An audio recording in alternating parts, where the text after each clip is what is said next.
লোকজন থানায় যেতে ভয় পায়, অথবা থানাতে যেই ধরনের সেবা সে এক্সপেক্ট করে হয়তো সেটা সে পায় না। 6টি থানা, 2টি বিভাগ, উত্তর ও দক্ষিণ, এছাড়াও একটি ট্রাফিক বিভাগ নিয়ে সিলেট মেট্রোপলিটন পুলিশ গঠিত এবং 11টি জেলা নিয়ে চট্টগ্রাম রেঞ্জের আলোচনায় ভিন্ন মতের সহমত। দর্শক, দেশে এবং প্রবাসে যে যেখান থেকে দেখছেন সবাইকে শ্রদ্ধা সহ শুভেচ্ছা। আমরা বিশ্বাস করি ভিন্নমত মানেই বিভাজন নয়, বরং দেশের প্রশ্নে সহমত হওয়াটাই সবচেয়ে বড় দায়িত্ব। আসন থেকে রাষ্ট্র দায়িত্বের সংলাপ আয়োজনে আজ আমাদের সাথে সম্মানিত অতিথি হিসাবে উপস্থিত আছেন জনাব Abdul Kuddus Chowdhury, Sylhet metropolitan police commissioner, যিনি সদ্য চট্টগ্রাম রেঞ্জের ডিআইজি হিসাবে পদায়ন পেয়েছেন এবং শীঘ্রই নতুন এই দায়িত্ব গ্রহণ করতে যাচ্ছেন। স্বাগতম আপনাকে। ধন্যবাদ। শুরুতেই জানতে চাইব, আপনি এই নতুন দায়িত্বের খবরটা যে মুহূর্তে শুনলেন তখন ঠিক কোন দায়িত্বটা আপনার মাথায় এসেছিল? ধন্যবাদ। আমি আসলে দেশের বাইরে ছিলাম। দেশের বাইরে থেকে আমি খবরটা পেয়েছি 21 তারিখে। অনুভূতিটা আসলে হচ্ছে এটা এটাকে কিভাবে প্রকাশ করব? এটা আসলে শুকরিয়ার, এটা কৃতজ্ঞতার।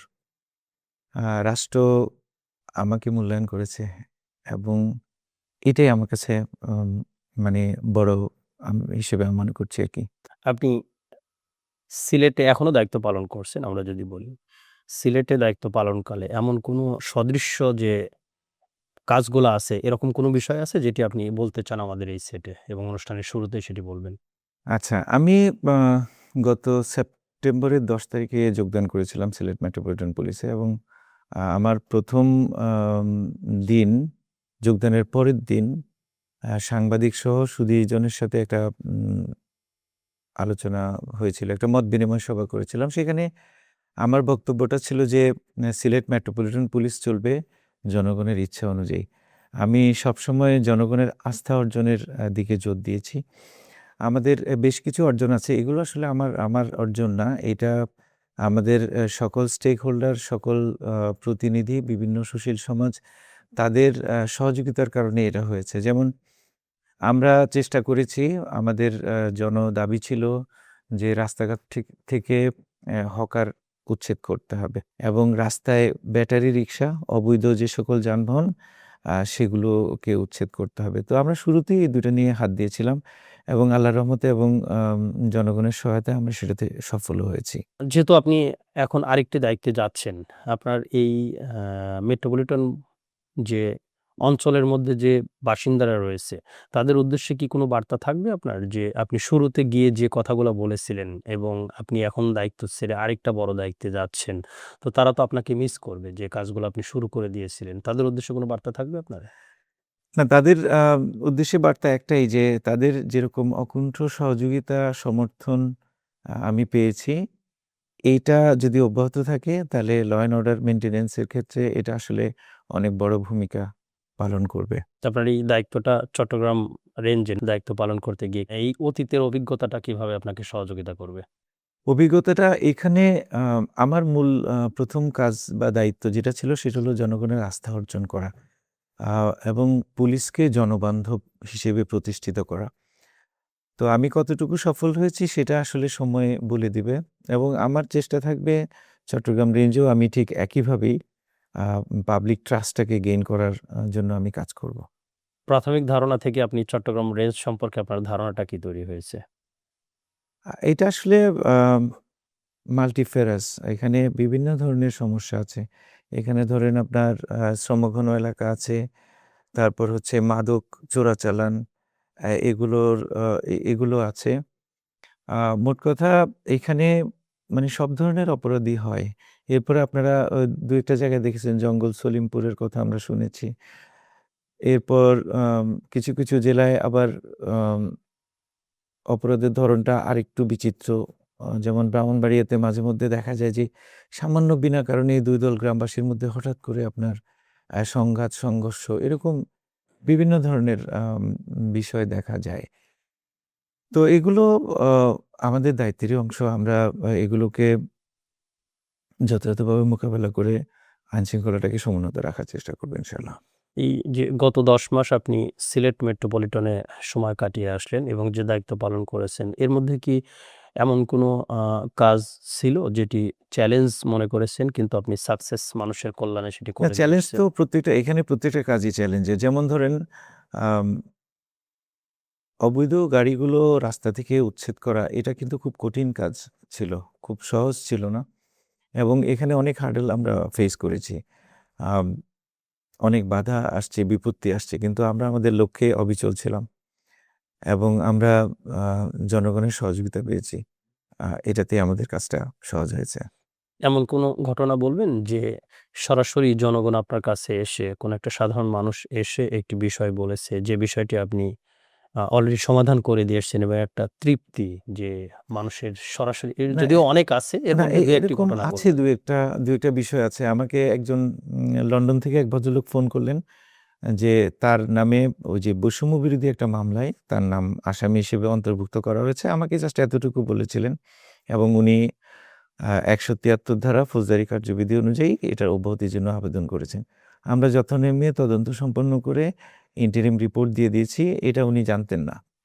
তো পরবর্তীতে উনি জেনে উনি কৃতজ্ঞতা প্রকাশ করেছেন। আরও মজার বিষয় হলো যে আমি তো সিলেট মেট্রোপলিটন পুলিশের কমিশনার। কিন্তু প্রায় সময় বিভিন্ন এই যে হবিগঞ্জ, মৌলভীবাজার, সুনামগঞ্জ এবং সিলেট জেলা থেকে অনেকেই ফোন করে। ফোন করে বলে যে, "স্যার আপনি বলে দিলে এটা হয়ে যাবে।" তো মাঝে মধ্যে আমাকে ওই সকল জেলার এসপিদের সাথেও কথাবার্তা বলতে হয়েছে। দেখো তোমার বিষয় কিন্তু অনেকে হয়তো এই পার্থক্যটা ঠিক বোঝে না। যার জন্য আম আমার কাছে ফোন করে। তো বিষয়টা দেখো। এই যে বলে দেওয়ার বিষয়টা আপনি আপনার কথায় যেটি বললেন যে মানুষের একটা প্রত্যাশাই থাকে যে সম্ভবত সিনিয়র কোনো অফিসার বলে দিলেই কাজটা হবে। এইটার যে একটা গ্যাপ আমরা যদি বলি, মানুষ এই প্রত্যাশাটা মানুষের কাছ থেকে আসলে কবে দূর হবে আমাদের দেশে? না, এটা আপনি কারণ ঠিকই প্রতিটা বলেছেন। আমাদের জায়গায় যে আমাদের থানায় ডিউটি করছে বা যে জেলায় ডিউটি করছে প্রত্যেকেই তো প্রত্যেকের দায়িত্ব পালন করছে বা করবে। সেই প্রত্যাশা মানুষের আসলে থাকা উচিত। মানুষই বা কেন মানে উপরের অফিসারের না, প্রত্যাশা এই করে যে বলে সংস্কৃতিটা দিবে? আসলে এটা এটাকে খুব ভালো সংস্কৃতি বলা যাবে না। এর অর্থ হচ্ছে যে লোকজন থানায় যেতে ভয় পায়। অথবা থানাতে যেই ধরনের সেবা সে এক্সপেক্ট করে হয়তো সেটা সে পায় না। যার জন্য সিনিয়র অফিসারদের কাছে সবাই ছুটে আসে। তো সিলেট মেট্রোপলিটনে আমি যেটা করেছি আমার জন্য কিন্তু সবার দরজাই খোলা। সবাই উন্মুক্তভাবেই আসছে সমাজের বিভিন্ন শ্রেণী পেশার মানুষ। আমি সবাইকে শুনেছি এবং চেষ্টা করেছি তাদের সমস্যাগুলো সমাধান করতে।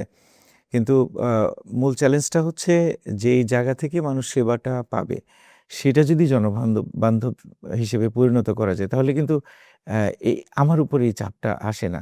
আমি চেষ্টা করছিলাম, শুরু থেকেই চেষ্টা করছিলাম, এখনো আমার সেই চেষ্টাটাই আছে। যে এই আ অচলায়তনটাকে ভাঙা, এইটাকে দূর করা এবং জনগণ যেন আ নিজেদেরকে একটা আস্থার জায়গা হিসেবে থানাকে বা আমাদের পুলিশের যে সেবা ইউনিটগুলো আছে, সেটাকে অন্তত আস্থার জায়গা হিসেবে তারা যেন পায়। আমরা আবারও ১০ মাস পেছনে ফেরত যাই। যখন আপনি দায়িত্ব নিলেন সিলেট মেট্রোপলিটন পুলিশের, তখন আপনি প্রেস কনফারেন্স করার পরে সাধারণ মানুষ যখন আপনি যেহেতু বলেছেন যে আপনার দরজা উন্মুক্ত, সাধারণ মানুষ সবাই আপনার কাছে আসতে পারত। সাধারণ মানুষ তখন যে প্রত্যাশাগুলা করছিলেন এবং তারপরে ৫ মাস ৬ মাস পরে অর্থাৎ এখনো একই প্রত্যাশা করেন নাকি প্রত্যাশার ধরন চেঞ্জ হয়েছে? এইটা আসলে আ এই প্রশ্নের জবাব মনে হয় আমাকে না জিজ্ঞেস করে এটা ওখানকার জনগণ যারা আছে তাদেরকে জিজ্ঞেস করলে ভালো হয়। আমি চেষ্টা করেছি ল অ্যান্ড অর্ডারটাকে উন্নত করতে। এটাকে একটা স্ট্যান্ডার্ড আ ফর্মে নিয়ে আসতে। তো মোটামুটি আমাদের এখানে আল্লাহর রহমতে এবং জনগণের সহযোগিতায় আমরা সেটা সফলও হয়েছি। আমাদের গত আ ২ মাসে মানে ক্রাইমের ট্রেন্ডটা নিম্নমুখী। এর আগে যেরকম আ চুরি, ছিনতাই, ডাকাতি, ধর্ষণ, খুন এই ঘটনাগুলো উল্লেখযোগ্য হারে কমেছে। আম এবং আমরা গত ২ মাস ধরে মাদক বিরোধী সর্বাত্মক অভিযান পরিচালনা করছি। আ গত ১৪ তারিখ থেকে ১২ তারিখ থেকে ১২ তারিখ থেকে আমরা মাসব্যাপী মাদকবিরোধী অভিযান, মাদকবিরোধী বিভিন্ন র‍্যালি, সমাবেশ এগুলো করছি আমাদের প্রত্যেকটা ওয়ার্ডে এবং প্রত্যেকটা ইউনিয়নে। এবং এটার ফলাফল হচ্ছে জনগণ কিন্তু এখন স্বতঃস্ফূর্তভাবে তথ্য দিচ্ছে যে অমুক লোকের কাছে এরকম মাদক বিক্রয়ের উপকরণ আছে বা তার কাছে গেলে পাওয়া যাবে। আমরা তাৎক্ষণিক এগুলো অভিযান করছি এবং ভ্রাম্যমাণ আদালতের মাধ্যমে তাদেরকে জেল জরিমানাও করা হচ্ছে। তো এটার ফলাফলটা আমরা মানে হাতে হাতেই দেখতে পাচ্ছি। এখন ক্রাইমের ট্রেন্ডটা কিন্তু নিচের দিকে আসছে। এখন গত জুন মাসে আমাদের উল্লেখযোগ্য কোনো চুরি, ছিনতাই, ডাকাতি, ধর্ষণ, খুন এরকম ঘটনা এটা খুব কম। এবং মামলা রুজুর হারটাও অনেক কমেছে। আমাদের এভারেজ মামলা যেখানে ১৮০ এর মতো হতো, এখন সেই সংখ্যাটা ১৪০ এর কাছাকাছি। আবার উদ্ধারজনিত মামলা যেগুলা সেটার সংখ্যাটাও বেড়েছে। আগে যেখানে সেটা ৫০ বা ৬০ ছিল, এখন সেটা ৮০ থেকে ৯০ বা ১০০। অর্থাৎ গ্রসলি শুধুমাত্র ক্রাইম রিলেটেড যে সকল মামলা, সেই মামলার সংখ্যাটা আগে যেখানে ১২০ ছিল সেটা এখন ৬০ থেকে ৭০। তো এইটাকে এই পরিসংখ্যানটা দিয়ে আমার কাছে মনে হয় যে আমরা ক্রাইমের ট্রেন্ডটা কিছুটা হলেও অনুমান পরিবর্তন করে পেরেছে। করতে পারছি। সেই সাথে আপনার অভিজ্ঞতার জায়গা থেকে যদি জানতে চাই যে ওই সিলেট মেট্রোপলিটন এরিয়াতে কি ধরনের ক্রাইম হয় বা ভৌগোলিকভাবে কোনো ক্রাইমের সংশ্লিষ্টতা একটু বেশি দেখা যায় কিনা? আচ্ছা, এইখানে যেহেতু সীমান্তবর্তী এলাকা, চোরাচালানের প্রভাব আছে। আর মাদকদ্রব্যের উৎপাত আছে। বেশ ভালো মাত্রায় মাদকদ্রব্যের অপব্যবহার এখানে আছে। আর হলো এখানে ছিনতাইটা একটা বড় সমস্যা। সবচেয়ে বড় যেটা দেখা যায় সেটা হলো যে অনেক ভদ্রঘরের ছেলেমেয়েরাও এই জায়গাগুলোতে জড়িয়ে পড়েছে। এবং আপনারা প্রায়ই হয়তো লক্ষ্য করবেন যে ছিনতাই যারা করছে এরা মোটরসাইকেলে করে, প্রাইভেট কারে করে এসে ছিনতাই করতে আসে। প্রাইভেট কার নিয়ে এসে গরু চুরি করে প্রাইভেট কারে ভরে তুলে নিয়ে যাচ্ছে, এরকম ঘটনাও আমরা দেখি। তো এইটা আমার কাছে একটু অন্যরকম বা অস্বাভাবিক লেগেছে আসলে। আম এই জিনিসগুলো সমাজের বিভিন্ন জায়গায় আছে। আমাদের এখানেও এভাবে ছড়িয়ে আছে আরকি। এটা ছাড়া এরকম বড় ধরনের অর্গানাইজড ক্রাইম আ ওরকম কিন্তু সিলেটে নাই। সিলেটটা তুলনামূলকভাবে শান্তির শহর। মাঝেমধ্যে এই যে এই ধরনের ল অ্যান্ড অর্ডার গুলো, এগুলো অনেক সময় একটু পরিবেশটাকে উত্তপ্ত করে। এই আরকি। সেই সাথে তাদের যে জীবনযাপনের কর্ম, মানে তারা কোন কর্মে বেশি বিশ্বাসী বা কোন কর্মটা ওইখানে একটু বেশি মনে হয়েছে আপনার? আম আসলে এটা সরাসরি বলা ঠিক হবে কিনা, আ সিলেটের লোকজন আমাকে হয়তো ভুল বুঝতে পারেন। আ এখানে আম একটা বড় অংশ আছে যাদের ফ্যামিলি, আত্মীয়স্বজন, পিতামাতা তারা দেশের বাইরে থাকেন। দেশের বাইরে থেকে টাকা-পয়সা পাঠান এবং অনেকেই দেখা যাচ্ছে যে ওই টাকার উপর নির্ভরশীল এবং নিজেদের আত্মনির্ভরশীল হওয়ার যে চেষ্টা, অনেকে হয়তো সেই চেষ্টাটা করেন না। এটা একটা ট্রেন্ড এখানে আছে। আম আর অন্যান্য দিকে চাকরি-বাকরিতে ঝোঁকটা একটু কম দেখা যায়। ব্যবসা-বাণিজ্যের দিকে কিছুটা ঝোঁক আছে। মোটামুটি এই। সেই সাথে তো আপনি তাদের মধ্যে একটা সম্ভাবনাও দেখতে পেয়েছেন। কি হ্যাঁ, ধরনের সম্ভাবনা সম্ভাবনা পেয়েছেন? অবশ্যই আছে। এটা যদি আসলে ক্ষেত্রটা যদি তৈরি করা যায়, পরিবেশটা যদি তৈরি করা যায়, তাহলে আমাদের বাংলাদেশের যেকোনো জায়গায় আম যেকোনো ব্যক্তি তারা কিন্তু অসম্ভবকে সম্ভব করতে পারে। এই সম্ভাবনাটা তৈরি করাটাই আসলে গুরুত্বপূর্ণ। ধন্যবাদ। একটি মেট্রোপলিটন শহর এবং একটি রেঞ্জ বা জেলা শহর, এই ২ এর মধ্যে আসলে মানে পার্থক্যটা কিভাবে আপনি দেখতে পাচ্ছেন? যদিও আপনি নতুন দায়িত্ব নিতে যাচ্ছেন চট্টগ্রাম রেঞ্জে, কিন্তু আপনার অতীতের অনেক অভিজ্ঞতা রয়েছে। সেই জায়গা থেকে আপনি একজন পুলিশ অফিসারের জায়গা থেকে কি বলবেন? না, অপারেশনাল ইউনিট হিসেবে এটাতে খুব বেশি পার্থক্য আমি দেখি না। আমার মূল কাজ যেহেতু ল অ্যান্ড অর্ডারটাকে মেইনটেইন করা, এটাকে সাস্টেইনেবল করা এবং জনশৃঙ্খলা এবং আস্থাটাকে আম ধরে রাখা। তো এই কাজটা আসলে ২ জায়গাতেই সমান। তো মেট্রোপলিটনের সুবিধাটা হচ্ছে এখানে কমান্ডটা হচ্ছে সরাসরি ডাইরেক্ট। আর আ রেঞ্জে সেটা আ আমাদের ১১ টা জেলা আছে। মূলত কমান্ডিং অফিসার হচ্ছে এসপি। আ রেঞ্জ ডিআইজি সেক্ষেত্রে হয়তো পলিসি, তারপর হচ্ছে লিডারশিপ, আম এই কাজগুলোতে আত্মনিয়োগ করে এবং হচ্ছে ক্রাইমের ট্রেন্ড, প্যাটার্ন, এরপর হচ্ছে যে ক্রাইম ম্যাপটা তৈরি করে। কোন জায়গায় কোন অপরাধ বেশি হচ্ছে, এই অপরাধগুলোকে কিভাবে দূর করা যায়, একটা সমন্বিত মানে কর্মপরিকল্পনা, আ সমন্বয়, তদারকি, এই কাজগুলো মূলত রেঞ্জ ডিআইজির কাজ আরকি। আপনার কি মনে হয় আমাদের দেশের মানুষের যে বেড়ে ওঠা, সেই জায়গা থেকে একজন সাধারণ মানুষ আসলে পুলিশের কাছে কি চায়? মানে কি ধরনের প্রত্যাশা করে তারা? পুলিশের কাছে মানুষ ১ম যেটা চায় সেটা হচ্ছে আসলে আ সে যে একজন নাগরিক, দেশের একজন নাগরিক, এই স্বীকৃতিটা চায়। এখন আমি আ রাষ্ট্রের একজন নাগরিক হিসেবে যখন পুলিশের কাছে যাই এবং পুলিশের কাছ থেকে যখন সহায়তা আমি পাই বা পুলিশ যখন মামলা মোকদ্দমা করে, আসামি ধরার চেষ্টা করে, তার পক্ষে কাজ করে, তখন সে প্রকৃতপক্ষে ফিল করে যে না, রাষ্ট্র আমার পাশে আছে। তো রাষ্ট্রকে চেনার বা রাষ্ট্রের অনুভূতিটা বোঝার জন্য ১ম যেই আ ইউনিট সেটা হচ্ছে আসলে পুলিশ ইউনিট, থানা। এর মাধ্যমে পুলিশকে, রাষ্ট্রকে মানুষ চিনে। আমাদের সবসময়ের চেষ্টাটা হচ্ছে এই জায়গাটাকে জনবান্ধব করা। আম লোকজন যেন এটা ফিল করে। এটাই আরকি। পুলিশের মূল লক্ষ্য এবং সেই সাথে আপনার লক্ষ্যটা ২ টাকে সমন্বয় করে আমাদের কিছু বলেন। আমার ভিন্ন কোনো লক্ষ্য নেই। পুলিশের যে লক্ষ্য, রাষ্ট্রের যে লক্ষ্য, আমি সে লক্ষ্য নিয়েই কাজ করি। তবে লক্ষ্যটা বাস্তবায়নের ক্ষেত্রে পথ বা পদ্ধতিটা হয়তো আমার ভিন্ন। এটার অনেক সময় ট্র্যাডিশনাল ফর্মের বাইরে গিয়ে আমরা আ অন্যভাবে ভিন্নভাবে কাজকর্ম করার চেষ্টা করি এবং বেটার রেজাল্ট যেটা আ যদি আসে সেখানে আমরা সেটাকে সাস্টেইন করার চেষ্টা করি। যেমন সিলেট মেট্রোপলিটনে কিন্তু আমি একটা বিষয় চালু করেছিলাম, একটা অ্যাপ চালু করেছিলাম, জিনিয়া অ্যাপ। তো এটা এক ক্লিকেই পুলিশের সহায়তা আ পাওয়া সম্ভব। এটা করা হয়েছিল এইজন্য, কারণ হলো যে আমাদের প্রচলিত যে 999, এই 999 কিন্তু সময় সাপেক্ষ। এখানে সেন্ট্রালি আম আপনি ইনফরমেশনটা দিলেন, সেই ইনফরমেশনটা একটা ইউনিটে যাচ্ছে। যাওয়ার পরে একজন অফিসারকে অ্যাসাইন করছে। এই কাজটা করার জন্য যে টাইম গ্যাপ, এই গ্যাপটাকে আমরা এই যে এই অ্যাপটা দিয়ে খুব দ্রুত মানে একেবারে 0 টাইম বলতে গেলে ইনস্ট্যান্টলি আমরা সমাধান করতে পারি। তো আপনি হ্যাঁ। ওইটা কি করে দিয়ে এসছেন হ্যাঁ, এটা অলরেডি? আমি সিলেট মেট্রোপলিটনে চালু করেছি। ধরেন আপনি আ বিপদে পড়লেন।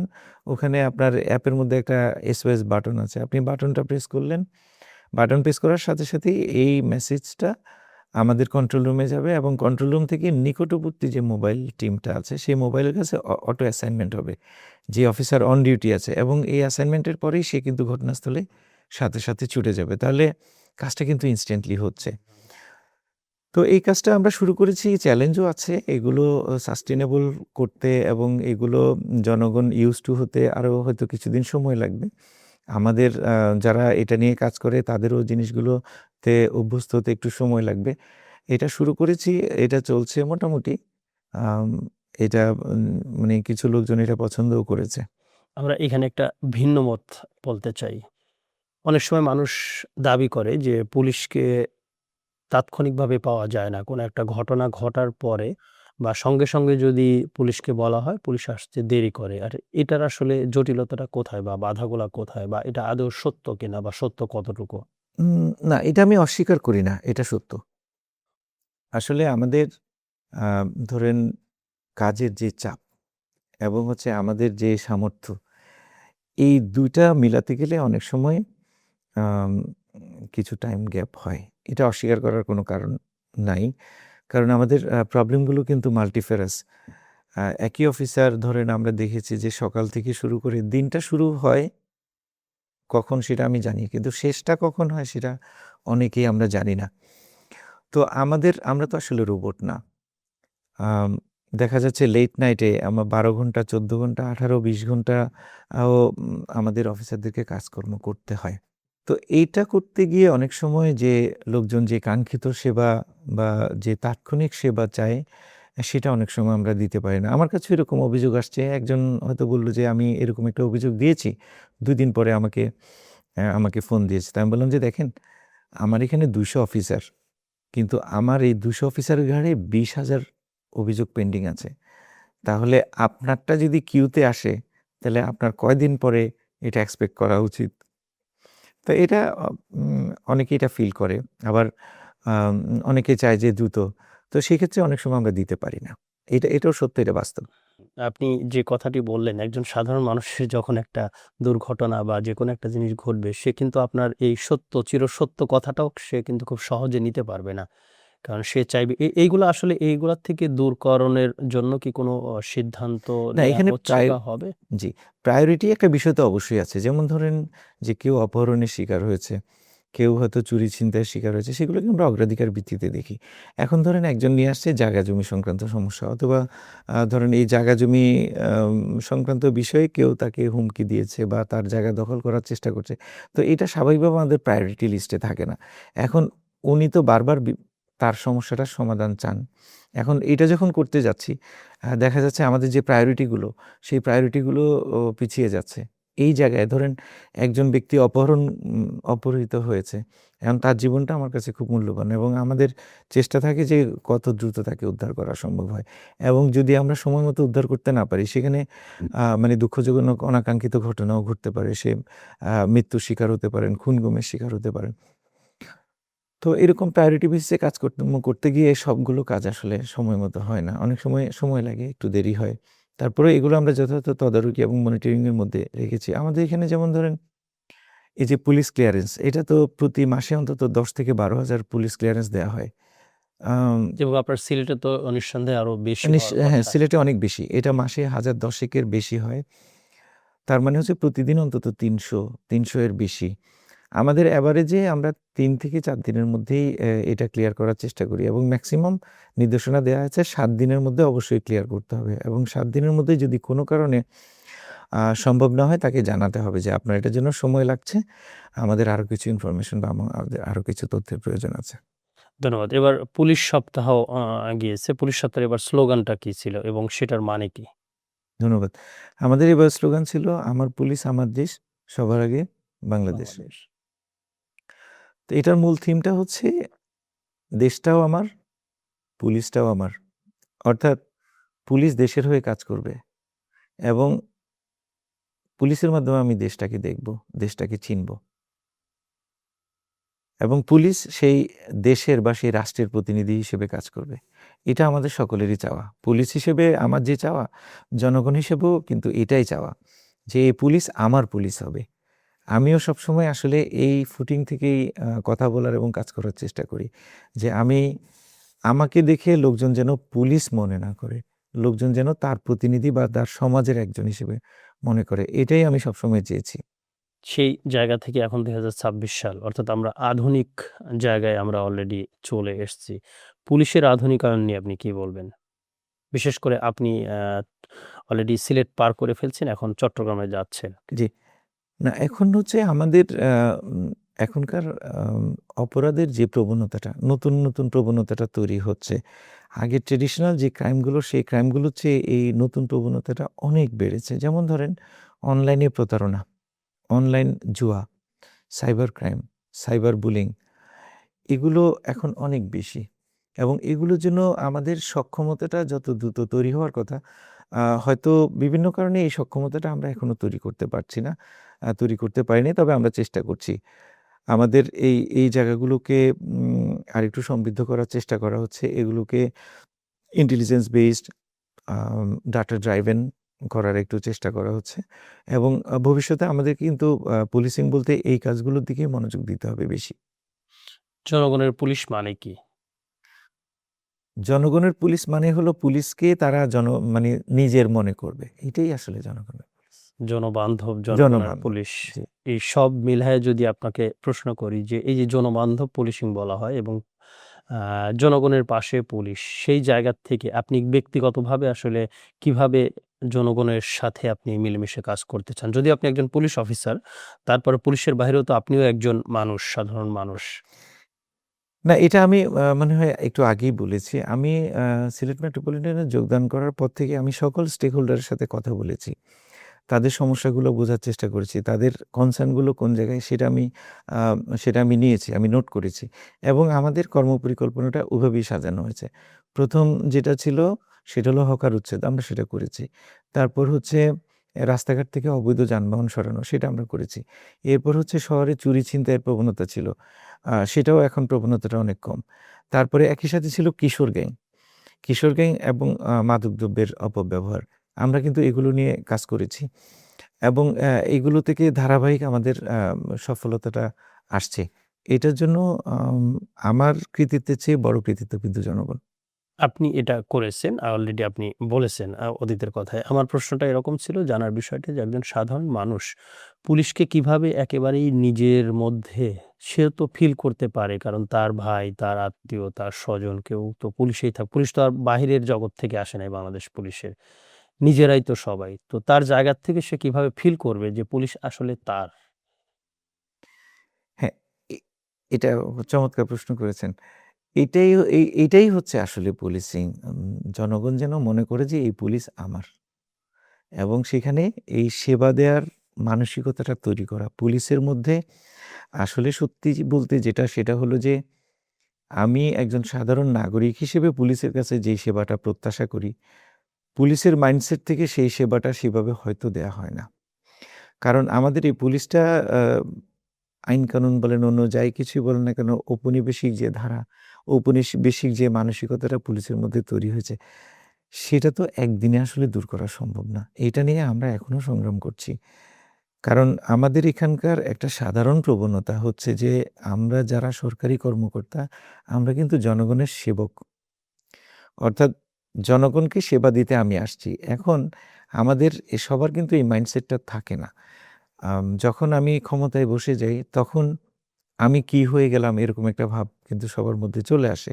এবং হচ্ছে যে আমি আশরাফ আর ওরা হচ্ছে জনগণ, ওরা পাবলিক এরকম একটা ভাব কিন্তু চলে আসে।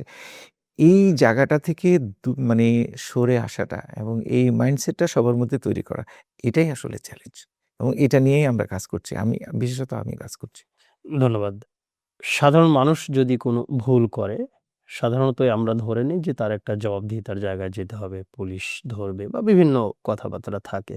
সেই জায়গা থেকে যদি কোনো একজন পুলিশ সদস্য অপরাধ করে, যদিও একজন পুলিশের যে পোশাক এবং একটা কনস্টেবলেরও যে পোশাক, আপনারও সেম পোশাক। তো একজন সদস্য যদি কোনো অপরাধ করে তো একেবারেই পুরা ডিপার্টমেন্টের মধ্যে ছড়িয়ে যায় যে পুরা ডিপার্টমেন্টই সে অপরাধের সঙ্গে জড়িত এরকম বলা হয়। একটা ধারণা থাকে। কিন্তু সে তো সিঙ্গেল একজন অপরাধ করেছে।